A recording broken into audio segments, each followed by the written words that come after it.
have to fear is in war, fear itself. There is no substitute for victory. Let us never negotiate out of fear. We stand undivided, forever united, fighting hand in hand for the liberty we've earned, for glory and honor, for our sons and daughters, ever mindful of the lessons we've learned. Let the torch of freedom burn.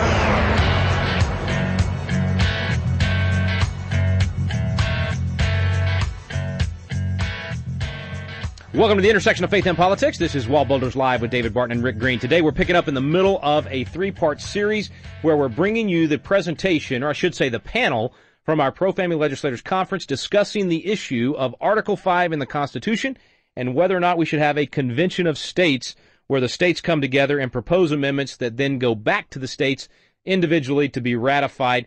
And this discussion took place. It's been a few months back at our legislators conference. A lot has happened since then that we'll be updating you on over the next few weeks as well.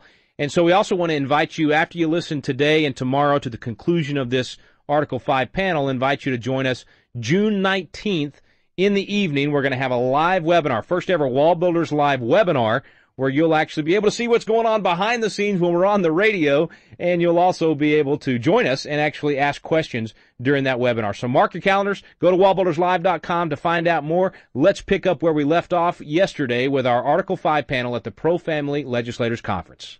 The germaneness rule here for the Supreme Court, anything that limits the power and jurisdiction of the federal government includes the Supreme Court. My idea on the Supreme Court is, these guys have fallen in love with international law. Okay. It's kind of like God with Pharaoh. He said, frogs? You like frogs? I'm going to give you some frogs. You like the Nile River? I'm going to give you the Nile River. And so I say to the Supreme Court, you guys like international law? I'm taking a page out of the international law. The European Court of Human Rights is composed of 46 countries. Every country appoints one judge to the European Court of Human Rights. They don't sit 46 on the bench. I think it's actually 9 sit on the bench to hear the cases. But when the Grand Chamber hears the case, 9 hear it, but all 46 participate in the written decision, because you don't have to physically be sitting on the bench to participate in the written decision. I propose that we expand the Supreme Court to 50. They're appointed by the states, not by the president, not ratified by the Senate.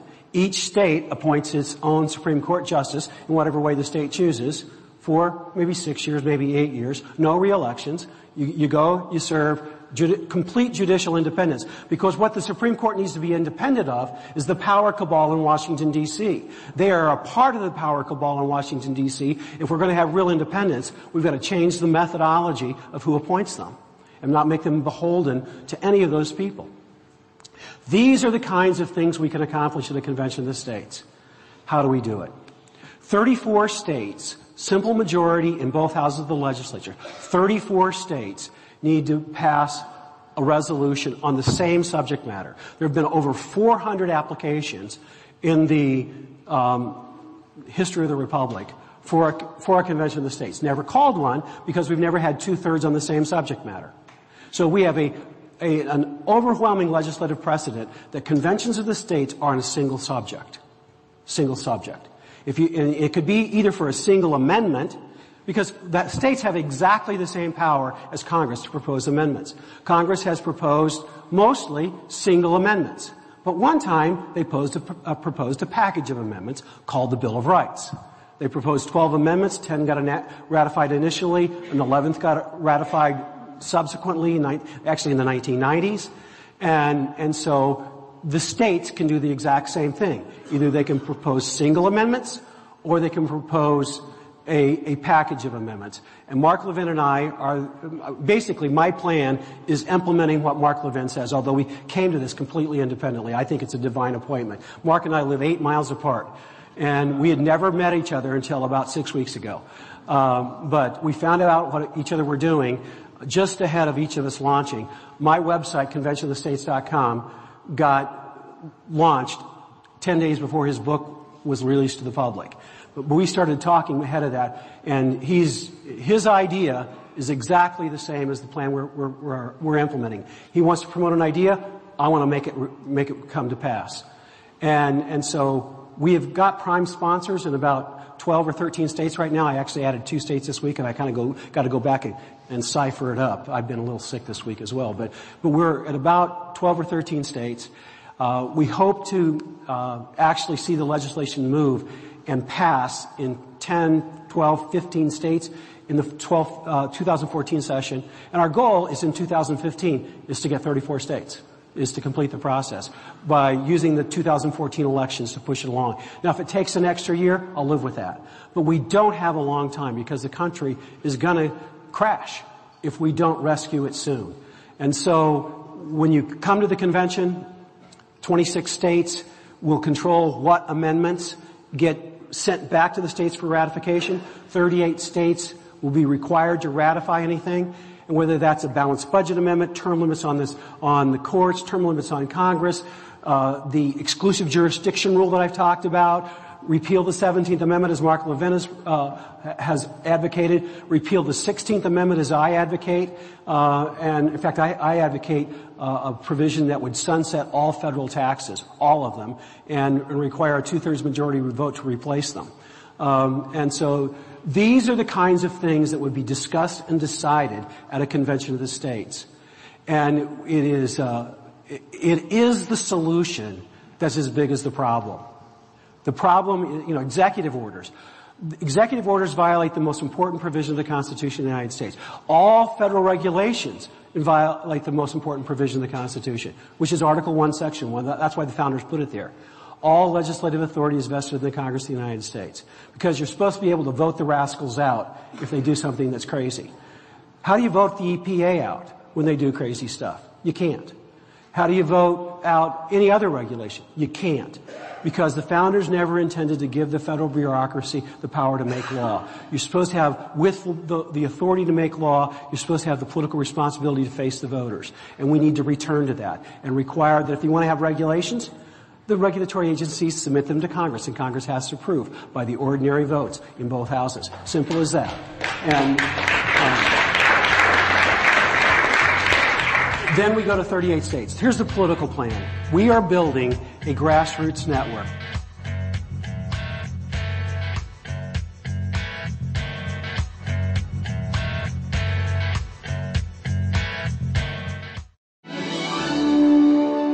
Hey, this is Tim Barton with WallBuilders. And as you've had the opportunity to listen to WallBuilders Live, you've probably heard the wealth of information about our nation, about our spiritual heritage, about the religious liberties, about all the things that makes America exceptional. And you might be thinking, as incredible as this information is, I wish there was a way that I could get one of the WallBuilders guys to come to my area and share with my group, whether it be a church, whether it be a Christian school or public school or some political event or activity. If you're interested in having a WallBuilder speaker come to your area, you can get on our website at www.wallbuilders.com, and there's a tab for scheduling. And if you'll click on that tab, you'll notice there's a list of information from speakers' bios to events that are already going on, and there's a section where you can request an event to bring this information about who we are, where we came from, our religious liberties and freedoms.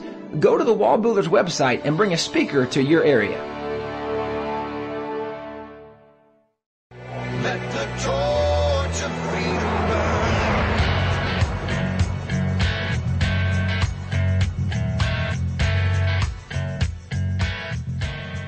Mark Meckler is the president of Citizens for Self-Governance. That's the organization that I'm working with. I'm the project director for the Convention of the States project itself, and Mark and I basically are running this as a partnership in the leadership sense of things.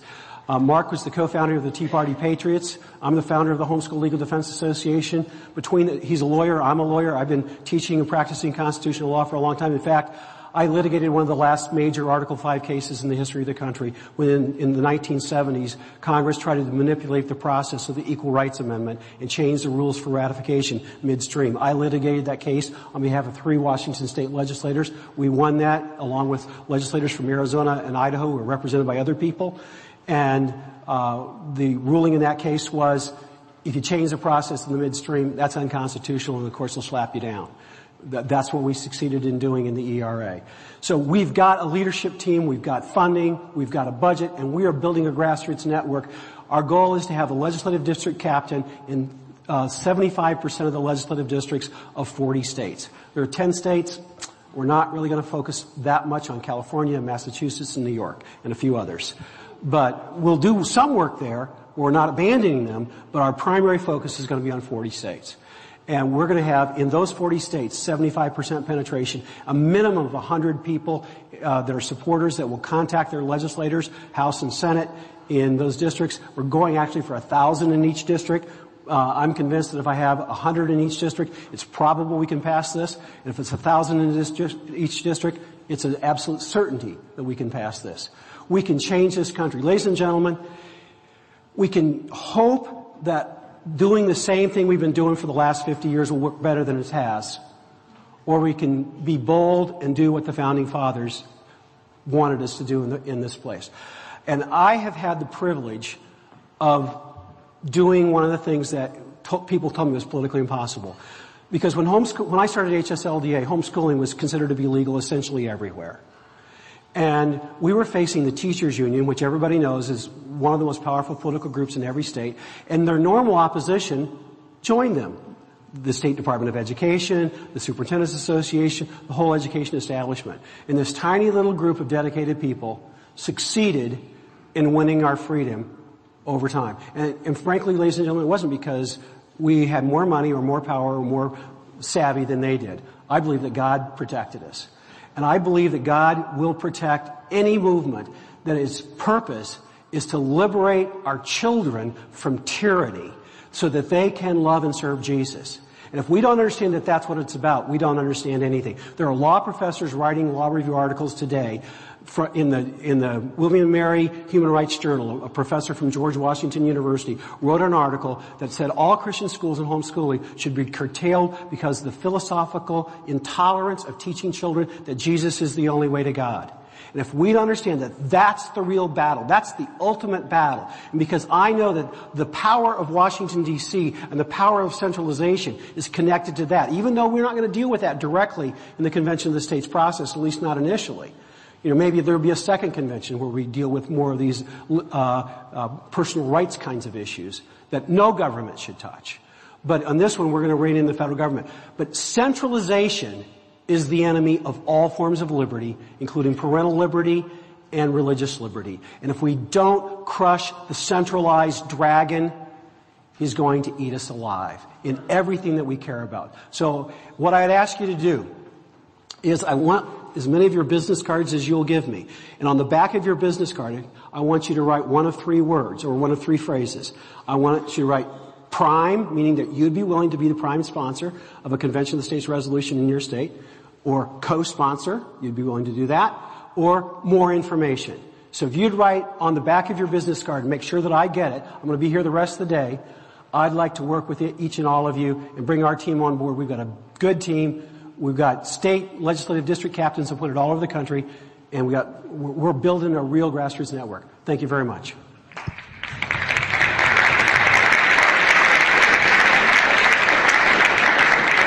Mike, I get the strange feeling that you've organized major movements that made a big difference in the past. I don't know. It just feels like that. Now, you did say that every committee, their goal is to rule the world. I'm just wondering if that's our goal here with our committee here this afternoon. Because if it is, we can break out some Tears for Fears and play Everyone Wants to Rule the World.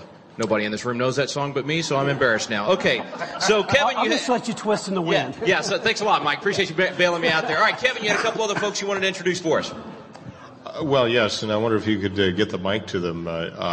Representative Lori Sane from Colorado has done quite a bit of work on this as well. Actually, if you'll come up here and grab the mic from him, because I'm Phil Donahue, and my job is to keep us moving on. Fair enough. Yeah. I can't believe I just said I'm Phil Donahue to a room full of conservatives. Let me take that back. Sean Hannity, there. Thank you very much, Senator. It's an honor to be here to speak with you today. Just a little background on myself. I was honored to be one of the founders of the first committee of correspondence in Colorado and sit at the feet of Professor Rob Nadelson. And I have the pleasure of working with another foremost constitutional scholar now, which is Michael Ferris. So this is really an exciting time that we live in. I'm here to give you some more tools for your tool belt. Arguments refuting the runaway convention myth so you can better discuss this with your fellow legislators, with your constituents.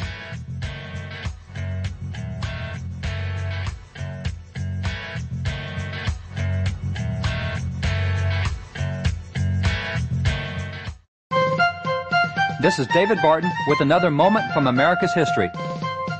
Shortly after the American Revolution, America had become the envy of the world.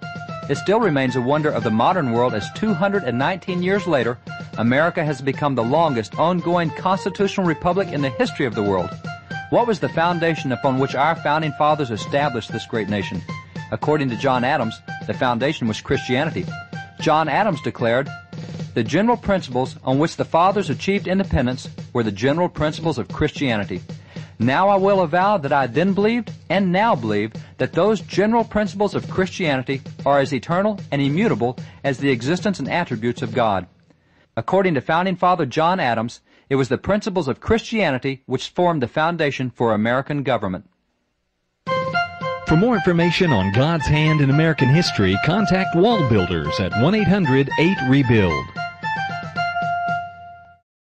Let the torch of freedom burn.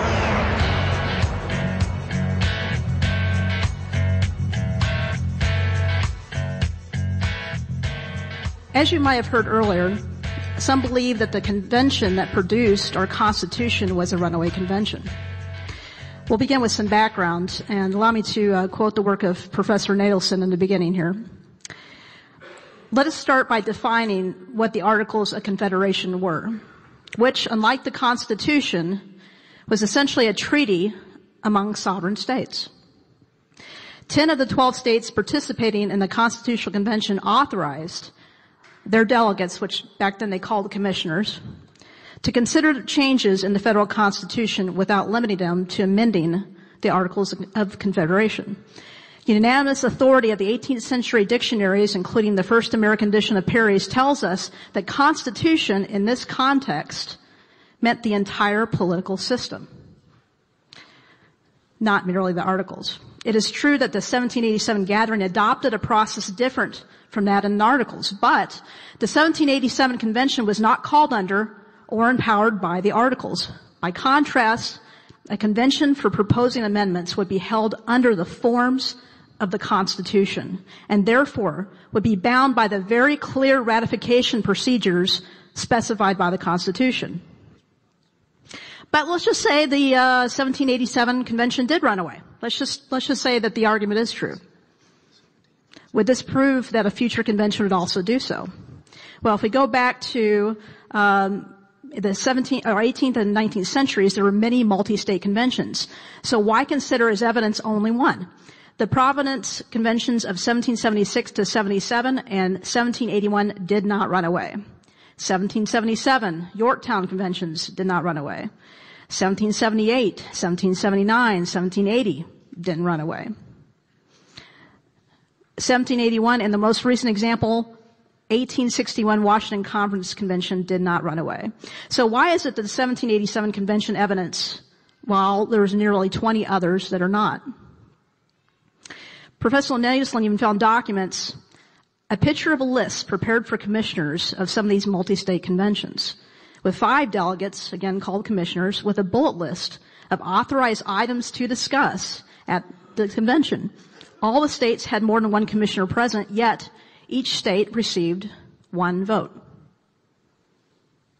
In addition, when the founders drafted the Constitution, they specifically rejected 4 times, not once, not twice, not 3 times, but 4 times language for Article 5 that would allow the states to call for a plenary convention. And as Rick Green said, the term constitutional convention is not even in the Constitution. What is defined by Article 5? A convention for proposing amendments. So then consider the paper trail of the Federalist Papers. These were written to encourage the adoption of the Constitution. Article 5 was the last closing argument of the last Federalist paper. You don't use your weakest argument as the closing argument.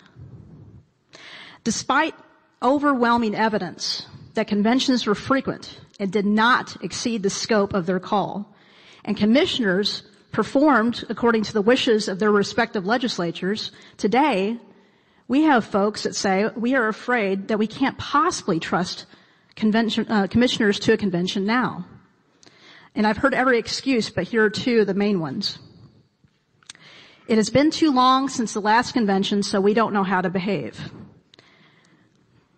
The second is the founding fathers were exceptional men who wrote a God-breathed document in the Declaration of Independence and the Constitution, and now there are no men or women worthy of continuing their legacy. Are there no men or women worthy of continuing their legacy? To the contrary, I see them now. But let's unpack the highly implausible scenario that a convention of the states could run away. Number one, in order for a convention to run away, a majority of the commissioners would have to simultaneously develop amnesia and insanity. Two, a majority of convention commissioners would have to conspire together to defy their state legislatures and draft and approve an amendment outside the scope of the convention call. Three, state legislatures would have to fail to take action to recall and replace their rogue commissioners. Four, a convention that considers an amendment beyond the scope of the call could and would be challenged in the courts by declaratory judgments, writ of mandamus, or injunctions.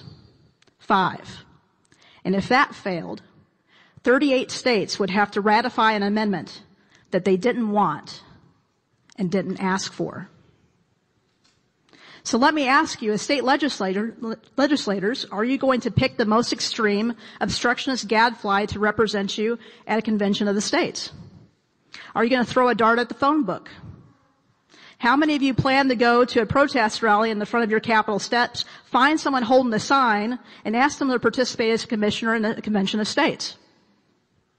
Show of hands, how many would consider doing that? I see 0 so far. Or are you going to pick somebody who is known, whom you trust? One of you even.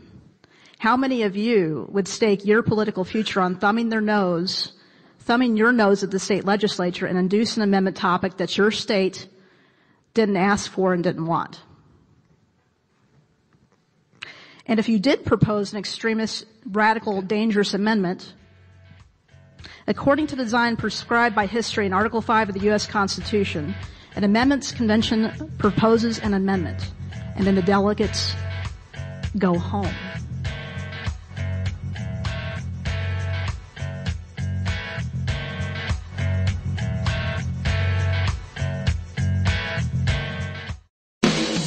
Red, White, Blue, and Green is a new reality show following the Green family around the nation, rediscovering the American principles that made us the most successful nation in the history of the world. You can be a part of launching this new reality series by visiting rickgreen.com and clicking on the Red, White, Blue, and Green tab. Here's a sneak peek from the pilot episode.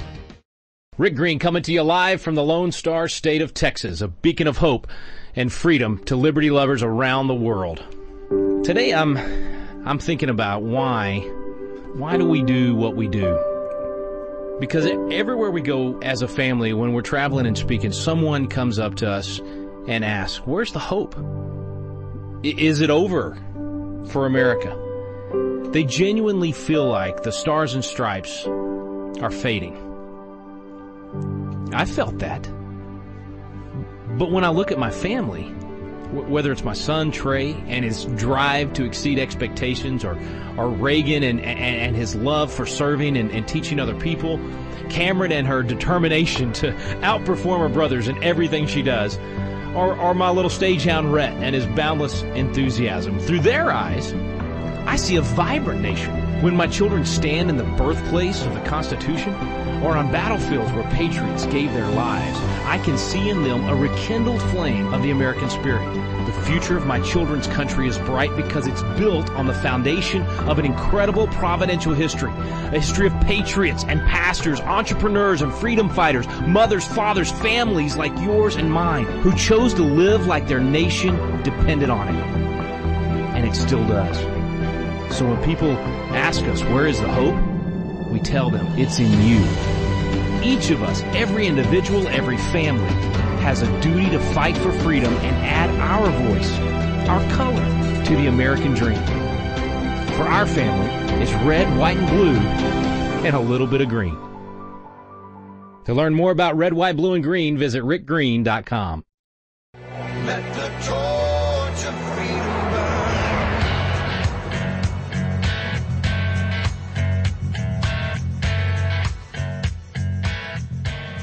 The Runaway Convention is a myth, while Runaway Congress is a reality. We're living with that right now. That's right. And so we need a big idea to turn this country around. And Michael Farris and the Convention of States is going to provide that structure to you to be able to run with this idea, field it, and be successful. So I'm enormously grateful for him. And again, we hold these truths to be self-evident, that we are created equal and we have unalienable rights. And right now, we are selling our children as debt slavery. We are not allowing them to be created equal to the generations before them. We are curtailing their inalienable rights to life, liberty, and the pursuit of happiness with this crushing federal debt. Absolutely crushing it is immoral. So we need to do something. We're out of time for today, folks. Be sure and join us tomorrow for the conclusion to this three-part series on Article 5 in the Constitution and what these panel members shared with us at the Pro-Family Legislators Conference several months back. And also mark your calendars for June 19th and join us for that live webinar with Mike Farris, David Barton, and myself, Rick Green. You've been listening to WallBuilders Live. We stand undivided.